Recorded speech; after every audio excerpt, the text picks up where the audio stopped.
The BBC is an openly anti-English, racist organisation, and I think that what you're about to see and hear offers ample proof of that.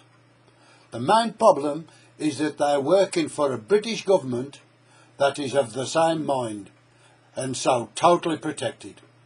The laws of equality, justice and racism have been suspended for crimes against the English people. This film provides pretty good proof that there was a directive that banned use of the words that identify the English race.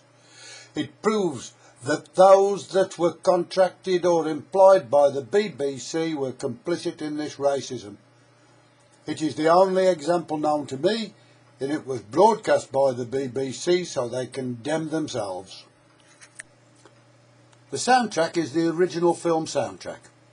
The last sequence is the video recording of the offence as it was broadcast. No better proof of racism could be provided. The only people that you can complain to are the BBC itself, the police and the courts. It's a waste of time because they too have to follow socialist doctrine. The socialist doctrine of all parties.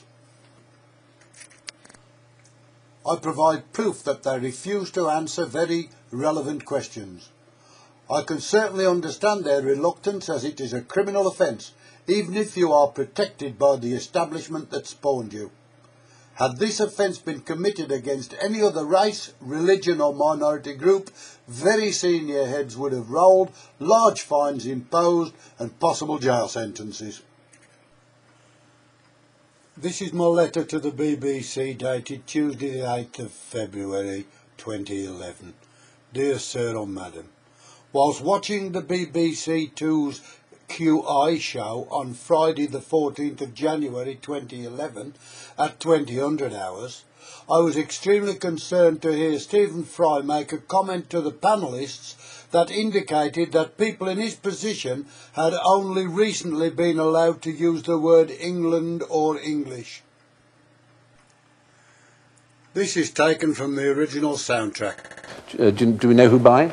Well, the Normans commissioned it, but the sort of Saxon embroiderer ladies did it. Yes, absolutely right. Can you tell the British from the French in that picture? Are the British the four-legged ones at the top? I should say English rather than British. The English will be the ones not on horses. That's pretty much true, but also the other giveaways is moustaches. Some of our English fighters were on horses, but the British, or the English, I'm allowed to say English, I'm so unused to being allowed to say English, but they were English. After hearing that, of course, I wanted an explanation. Here's the question I asked.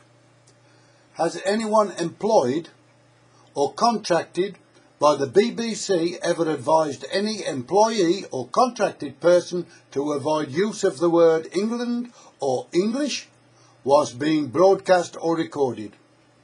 Has there ever been a policy, agreement or direction, written or implied, that a policy existed in the BBC that England should be referred to as Britain rather than England? I ask if either of the above two paragraphs has ever been a written or implied BBC policy. If so, has such a policy ever existed in relation to any other country of the UK? I have a recording of the incident. Yours faithfully, me. And here's their reply. They take each of the two questions in italics and put their answers underneath. I think it's BBC speak, forget stuffed. No one in government, police or judiciary will listen to you because they have the same policy imposed by the same masters. They treat we English with utter contempt. There you go. Thank you for your request to the BBC of the 12th of February seeking the following information under the Freedom of Information Act 2000.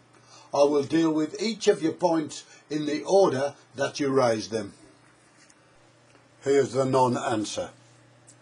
Question. Has anyone employed or contracted by the BBC ever advised any employee or contracted person to avoid use of the words England or English whilst being broadcast or recorded? Answer. Under SI 1 of the Act, I can confirm that the BBC does not hold the information requested regarding advice given on the use of the words England or English whilst being broadcast or recorded. No denial.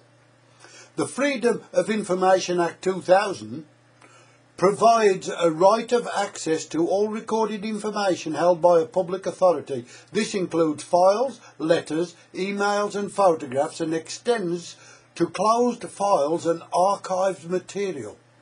As the part of your request is for information that is not recorded by the BBC, I bet your request falls outside the scope of the Act and will therefore not be providing a response. Good night. The next part, you'll notice that I ask if such a direction has been implied, which means written records don't come into it, and they've been very careful with their answer on this occasion.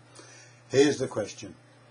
Has there ever been a policy, agreement or direction, written or implied, that a policy existed in the BBC that England should be referred to as Britain rather than England? I ask if either of the above two paragraphs has ever been a written or implied BBC policy. If so, has such a policy ever existed in relation to any other country of the UK? And the answer is, the information you've requested is excluded from the Act because it is held for the purposes of journalism, art or literature. The BBC is therefore not obliged to provide this information to you and will therefore not be doing so on this occasion. Answer no. I suggest that they might have put that England should be referred to as Britain somewhere, and they're covering the rear ends on that. Now the question that comes to mind is this. Why have they chosen not to answer? If such a policy was not in place, then why not say so? There could then be no future suspicion or investigations. I think the answer is that it's a very serious offence to lie to a Freedom of Information request. Heads would roll. I take this refusal as an admission of guilt until they can prove otherwise. I sent my complaint to this creature, and he hasn't replied at all.